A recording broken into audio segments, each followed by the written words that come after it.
In the year 1647, the vast oceans, teeming with untapped resources, beckoned maritime adventurers to harness their bounty. This marked the birth of the first commercial fishing fleet, a pioneering endeavor that transformed an ancient practice into a burgeoning industry. It all began along the rugged coastlines of Western Europe, where the oceans were both a formidable foe and a cherished provider. Here, in the bustling harbors, ships lay anchored, their sails flapping in the salty breeze, awaiting their maiden voyage into the wild, open seas. It was a time of great exploration and expansion. Seafaring nations sought dominion over oceans, and with them, the wealth hidden beneath the waves. Fishing, once a subsistence enterprise for small coastal communities, was about to evolve dramatically. Enterprising merchants recognized the potential of the sea as a source of economic prosperity and began to mobilize fleets dedicated solely to the harvest of the ocean's riches.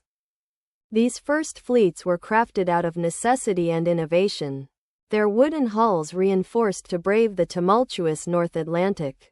They weren't the large industrial trawlers of today, but smaller, agile vessels commanded by hardened sailors, skilled in the art of net and harpoon. With limited navigational tools, they relied on the position of stars, the smell of the air, and experience handed down through generations. The ventures were perilous, fraught with the threat of storms, unyielding waves, and navigational hazards. Yet, they persevered, driven by the promise of cod, herring, whales, and other prolific species sought by European markets.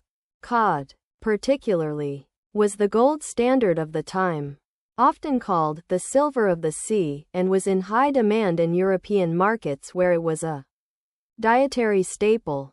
The undertaking of commercial fishing fleets was not solely about profit. It was also about domination of territory and influence. Fishing grounds such as those off the coast of Newfoundland, rich with cod, became pivotal in shaping the geopolitical tensions of the time. These waters were fiercely contested, central to disputes among powers like England, France, Spain, and the Netherlands, all vying for control and the economic gains that came with it. On board the ships, life was arduous. The fishermen battled the relentless cold and damp, laboring tirelessly to haul their catch aboard. But the camaraderie among the crew was unparalleled.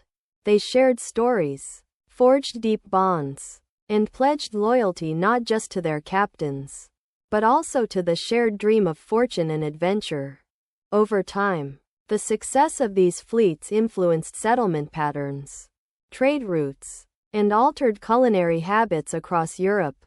Fishing towns flourished, and fish markets became vibrant centers of commerce.